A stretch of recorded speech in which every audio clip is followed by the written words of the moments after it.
Assalamu alaikum to everyone. I hope you are fine and feeling well. And today we are going to give a quick review about the situation of Sri Lanka crisis. So let's watch this video and give your feedback in comment section. तो इस video में हम जानना चाहेंगे कि श्रीलंका क्यों bank corrupt हुआ है, क्यों इतने ज़्यादा क्राइसिस श्रीलंका में हुए, आखिर इसकी क्या वजह थी। असल में सबसे बड़ी वजह श्रीलंका की जो मिनिस्टर्स वगैरह हैं, वहाँ की उनकी जो हुकूमत है, उनकी गलत पॉलिसीज़ जो हैं वो श्रीलंका को ले डूबी। और उससे बढ़कर वहाँ की हुकूमत का तर्ज़ हुकूमत same as it is Pakistan, यानी कि पाकिस्तान में क्या रिश्तेदार ही सारे पॉलिटिक्स के अंदर हैं, चचा भतीजे वगैरह सब। आ जाओ भाई, तुम भी आ जाओ, ये अपना मुल्क है। मतलब उन्होंने उसको घर बना दिया था कि भाई घर की तरह बना दिया, और सबको दे दी मिनिस्ट्री दी, सबको, किसी को स्पोर्ट, किसी को फाइनेंस लगा दिया, किसी को कहीं लगा दिया, और सब लूट रहे धड़ाधड़। इतनी महंगी गाड़ियाँ उन्होंने अपने महलों के अंदर रखी हैं, जिसको आवाम ने आग लगा दी, उनके घरों को आग लगा दी है। और महिंदा राजपक्षा जो वहाँ के एक तरीके से करप्ट सियासतदान, जो सदर भी रहे 2005 से 2015 तक, और फिर वहाँ के जो प्राइम मिनिस्टर थे उनकी हुकूमत की, उन्होंने अपने भाई को कुछ बना दिया, कभी प्राइम मिनिस्टर बना दिया। रिश्तेदारों में सारी अपना मुल्क रिश्तेदारों में बांटा हुआ था, तो रिश्तेदार ही उनको ले डूबे और वो ख़ुद भी डूब गए। अब जो वहाँ के नए जो मिनिस्टर आए हैं श्रीलंका के इस वक्त, रनील विक्रमसिंघ उनका नाम है, बड़ा ही मुश्किल नाम उनका। तो वो आए हैं, अब देखते हैं उनकी क्या पॉलिसीज़ होती हैं श्रीलंका की हुकूमत के लिए। खैर, जो सबसे बड़ी मेन वजह मैंने आपको बताई कि वहाँ की हुकूमत का तर्ज़ हुकूमत रिश्तेदारी हुकूमत, और दूसरी उनकी गलत पॉलिसीज़, और कुछ जो है नेचुरल इश्यूज़, यानी कि कोविड वगैरह जो था वो आया, जिसकी वजह से वहाँ का टूरिज़्म ख़त्म हुआ। और हाँ, अभी कुछ साल पहले ही वहाँ पर 2018 में जो है बम ब्लास्ट हुए तकरीबन 8, जिसके अंदर बहुत से ज़्यादा टूरिस्ट जाँ बहक हुए, और जिसकी वजह से टूरिज़्म वहाँ पे रुका। टूरिज़्म जो था वो काफ़ी ज़्यादा पैसे जनरेट कर रहा था, रेवेन्यू इकट्ठा करता था अपने मुल्क के लिए। अच्छा, उनकी पॉलिसीज़ गलत क्या थी हुई कि उन्होंने एक तो, अच्छा सबसे बड़ी बात कि वहाँ पे जो रिश्तेदारी हुकूमत थी वो इतने साल से कायम थी, अवाम क्यों उनके ख़िलाफ़ क्यों नहीं आ रही थी। उसकी सबसे बड़ी वजह ये थी कि उन्होंने क्या किया, उन्होंने वहाँ पर टैक्सेस में कमी लेके आ गए। अच्छा, टैक्सेस में कमी तो लेके आए, लेकिन उनको ये अंदाज़ा नहीं था, उनके पास ये अकल नहीं थी कि हम बाहर के लोन को कैसे पे आउट करेंगे, कैसे पे करेंगे जब हम इतने ज़्यादा टैक्सेस में कमी लेके आएंगे। उनको इस बात की फ़िक्र नहीं थी। अब टैक्सेस में कमी तो आ गई, आवाम तो खुश हुई, लेकिन वो बाहर के पैसों को किधर से पे करेंगे, इसकी वजह उनके पास समझ में नहीं आई, इसकी वजह उनको।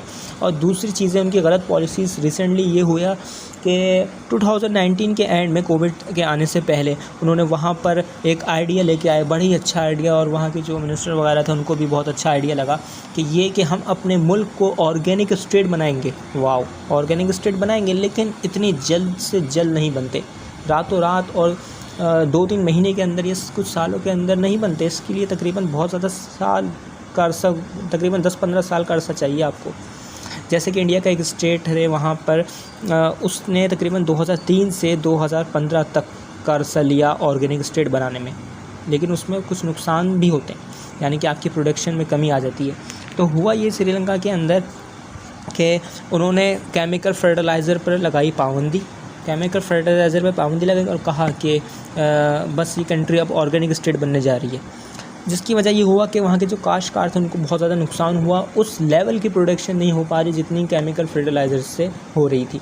उनको चाहिए था कि आहिस्ता आहिस्ता इस पॉलिसी को इम्प्लीमेंट करते, आहिस्ता आहिस्ता इस पॉलिसी को अलाउ करते, लेकिन उन्होंने एकदम से फ़ैसला किया और एकदम से सारी चीज़ें कट ऑफ की, जिसकी वजह से श्रीलंका को नुकसान हुआ कि वहाँ पर जो श्रीलंका चावल और पत्ती वगैरह की जो प्रोडक्शन में वो ख़ुद कफ़ील था और वो चीज़ों को एक्सपोर्ट करता था, उसमें अब वो एक्सपोर्ट भी नहीं कर पा रहा। और वो वहाँ पे जो चावल के रेट हैं इस वक्त 500 रुपये किलो चावल है, और वहाँ पे लोगों का गुसर बसर जो है वो बड़ा मुश्किल हो चुका है इस वक्त। तो वहाँ पे जो एक एवरेज फैमिली थी, कम से कम 30,000 रुपये की महीना वो अपना ख़र्चा निकालती थी, और वो 30,000 अब 90,000 तक पहुँच चुका है। ये रिपोर्ट्स जो नेट के ऊपर है, बहुत सारी रिपोर्ट्स वगैरह टीवी चैनल्स के ऊपर जो वहाँ पे जो आवाम इंटरव्यू दे रही है, मैं उस रिपोर्ट से आपको आगाह कर रहा हूँ। तो सबसे ज़्यादा बदहाली श्रीलंका की इसी वजह से हुई कि वहाँ की पॉलिसीज़ गलत, वहाँ पे रिश्तेदारी हुकूमत, ये मेन वजह थी वहाँ की।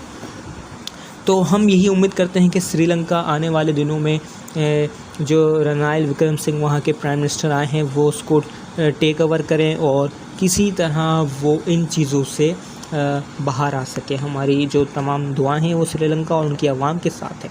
और इससे हमें ये सबक मिलता है हमारे पॉलिटिशियंस को कि आप बराए करम ये रिश्तेदारी पॉलिटिक्स ख़त्म कीजिए, वरना आपका हाल भी श्रीलंका जैसा ही हो रहा है। मैं पाकिस्तान की बात नहीं कर रहा, मैं कह रहा हूँ यहाँ के जो पॉलिटिशियन है उनका हाल भी, यानी कि आवाम ने जाके क्या करना है, उनको घरों को खतराओ जलाओ घराओ करना है, फिर यही होगा इन एंड दी एंड।